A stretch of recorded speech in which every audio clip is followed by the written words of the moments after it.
Este programa es irreal y grosero. Las voces célebres son pobres imitaciones y debido a su contenido nadie lo debe ver. Hola, soy Nicolás Hernández del canal FPT y hoy vamos a ver el resumen de lo sucedido en la primera fecha de la fase de grupos de la Copa Libertadores. Antes de empezar te quiero pedir un favor grande, suscríbete al canal, dale un me gusta al video, compártelo con más futboleros y deja un comentario en la parte de abajo siempre con respeto. Estudiantes ganó bien en Venezuela 2-0 frente a Carabobo con un gol antes del primer tiempo. Núñez puso en ventaja al Pincha, que luego recibiría favores de Carabobo como la expulsión clara de Tortolero al minuto 64 y un penalti pelotudo que hicieron y que luego el ruso Ascasíbar convirtió al 73 de una gran manera. Existen los golazos de penalti y este es uno de ellos. Esto fue el marcador final de 2-0 a favor de los argentinos. Universidad de Chile logró un triunfo valioso en condición de local frente al vigente campeón de la Copa Libertadores, Botafogo. La U supo encarar el partido de una gran manera, y aquí estreno mi sección recogiendo cables. He de reconocer que en el video sobre la predicción de la fecha no veía por ningún lado cómo la U pudiera ganarle a Botafogo, pero Lucas Di Llorio cambió eso a los 59 minutos con un gol que es la consecuencia de una gran jugada colectiva. Al final del partido, Igor recibió la tarjeta roja por un codazo que le dio a un jugador del equipo chileno. Al final no hubo tiempo para nada más, dejando el marcador 1-0 a favor de los chilenos. El grupo A muestra dos líderes, Estudiantes de La Plata y la Universidad de Chile con 3 puntos. Sin unidades se encuentran Botafogo y Carabobo. El Barcelona de Circe con Castul en el complejo acuático Monumental logró ganarle a Independiente del Valle por 1-0. El ídolo hizo respetar la localía y el gol tempranero de Carabalí a los 5 minutos fue más que suficiente antes de que la lluvia llenara de agua la cancha, suceso que se dio durante el segundo tiempo. En momentos como esto pienso en cómo se siguió jugando el partido en ese charquero que era la cancha de Guayaquil. Pero esto solo se define en una palabra: Libertadores en estado puro. River Plate logró la victoria en Perú frente a Universitario, pero dejó más dudas que certezas. Empezó bien el primer tiempo, pero en el segundo no se vio mayor cosa, algo que deja incertidumbre en el equipo de Gagardo, que debe mejorar para no pasar apuros en el grupo. La tabla de posiciones muestra a Barcelona y a River como líderes con 3 unidades. Sin puntos se quedaron Independiente del Valle y Universitario. Por lo visto, este grupo va a estar interesante debido a que el nivel de juego es muy parejo entre todos los equipos. Central Córdoba y Liga de Quito en Santiago del Estero nos dieron el partido más aburrido de la primera fecha, que fue un 0-0, en el que uno se queda pensando que es más fácil ver una maratón del minuto de Dios que ese partido. En mi criterio, este resultado perjudica más a los argentinos que a los ecuatorianos, debido a que en la Copa Libertadores no se pueden ceder puntos en condición de local. Flamengo ganó con lo justo a un Deportivo Táchira que se vio bien en el terreno de juego, pero que la falta de definición lo condenó a no llevarse nada. El equipo venezolano tuvo varias opciones e incluso una en los minutos finales muy clara, pero que no aprovecharon. Por eso al final los brasileros, con un gol de Juninho a los 57, ganaron el encuentro, pero hay que decirlo, el Fla tuvo un nivel discreto y no merecía la victoria. La tabla de posiciones nos muestra primero a Flamengo con 3 unidades, Liga de Quito y Central Córdoba comparten el segundo lugar con 1 punto y el último es Deportivo Táchira, que en esta fecha mereció más puntos por el nivel de juego que mostró frente al Flamengo. La suerte se le acabó a Alianza Lima, que volvió a ser el mismo de siempre y perdió 1-0 frente a Libertad en Lima. El Gumarelo hizo el gol de la victoria en el minuto 52 gracias a Aguilar. Pero luego en una acción muy tonta, Martínez le pegó a un jugador de Alianza y dejó con 10 a Libertad desde el minuto 68. Algo que Alianza no aprovechó y la producción de ataque no fue suficiente para aspirar al menos a empatar el juego. Y para rematar, Enrique se hizo expulsar en el último minuto del partido. Talleres sucumbió ante Sao Paulo y perdió 0-1 en condición de local. El fútbol tristemente no es de merecimientos porque el juego fue creado para hacer goles y esto fue lo que le faltó a la T. Por su parte, los brasileros sí fueron efectivos y con el gol de Alisson a los 76 les bastó para llevarse la victoria en Córdoba. El grupo D deja líder a Libertad y a Sao Paulo con 3 puntos. Talleres y Alianza quedan en últimos lugares y la siguiente fecha puede dejar muchas cosas definidas o apretar aún más el grupo.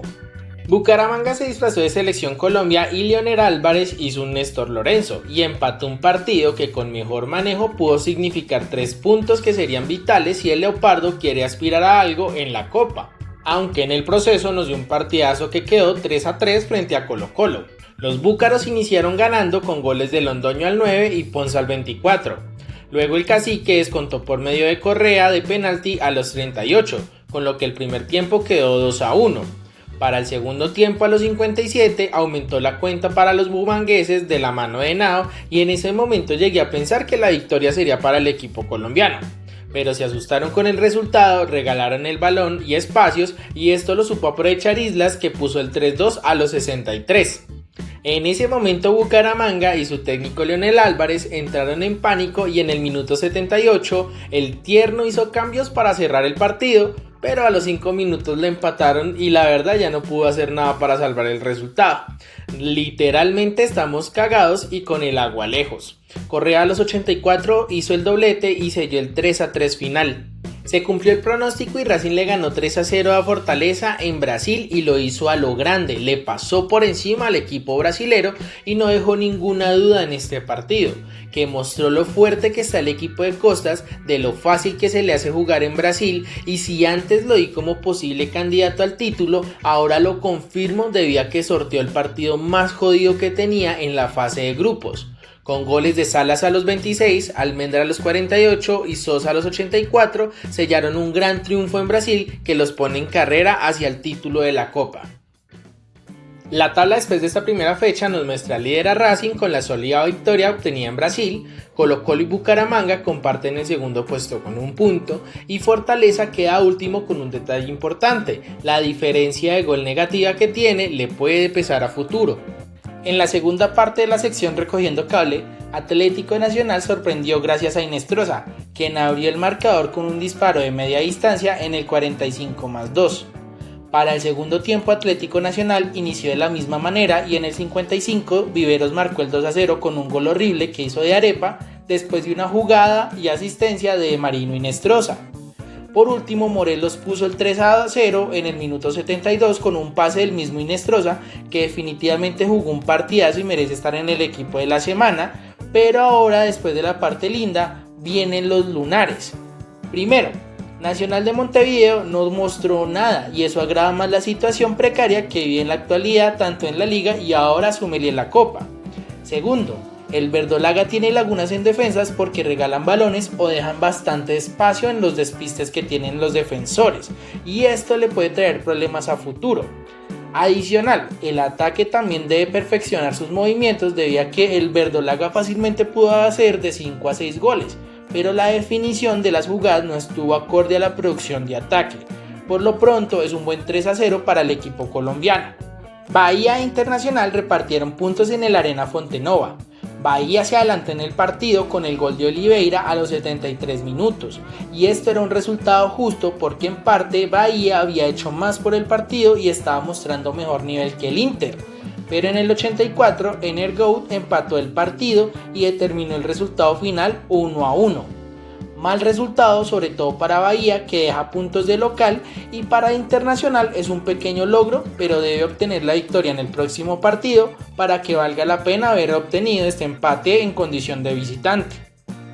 La tabla de posiciones nos muestra a Atlético Nacional sorprendentemente líder con una buena diferencia de gol. En segundo lugar quedaron Internacional y Bahía con una unidad cada uno. Además de que Nacional se queda último de la tabla sin unidades y con una diferencia de gol que le va a complicar la vida a futuro. Hoy hubo lluvia de goles en Paraguay donde Cerro goleó 4-2 a Bolívar. El partido inició con el azulgrana presionando y llegando al arco boliviano, pero inexplicablemente y en la jugada más random, Vaca marcó un golazo a los 17 que puso por delante a Bolívar que no había hecho nada en el partido hasta ese momento. Cerro después de esto se fue más al ataque pero no conseguía nada y el ambiente en la nueva olla se ponía tenso, el murmullo se hacía notar y se sentía incómoda la hinchada con el juego del equipo. Pero mágicamente apareció Torres y capitalizó los horrores que estaba cometiendo la defensa boliviana desde el inicio y con goles en el 45+3, 47 y 61 marcó un hat-trick que rescató a Cerro. Por su parte, Morel en el 72 marcó el 4-1 y Vaca selló con otro golazo de tiro libre a los 89 el 4-2 definitivo en la capital de Paraguay. El fútbol es muy extraño. Cristal jugó de buena manera casi todo el partido, pero errores puntuales lo dejaron sin nada. Por su parte, Palmeiras tuvo un partido muy discreto y gana al final, pero debe corregir, y esto se vio en la cara de Abel Ferreira, quien estuvo inconforme la mayoría del partido con el planteamiento y el juego de su propio equipo. Estevao abrió el marcador a los 38 con un disparo al arco después de una serie de rebotes en el área que ningún defensa peruano pudo despejar. De ahí que yo diga que Sporting tuvo errores. A los 67 Pretel marcó el empate con un bombazo desde afuera del área que entró pegado al palo. Pero a los 79 Sosa cometió un penal que Piqueres a los 81 marcó para el 2-1 a favor de los brasileros. Pero a ellos la alegría solo les duraría 2 minutos debido a que a los 83 Tabara le pegó desde afuera del área y salió un misil al ángulo que decretaba el empate 2-2.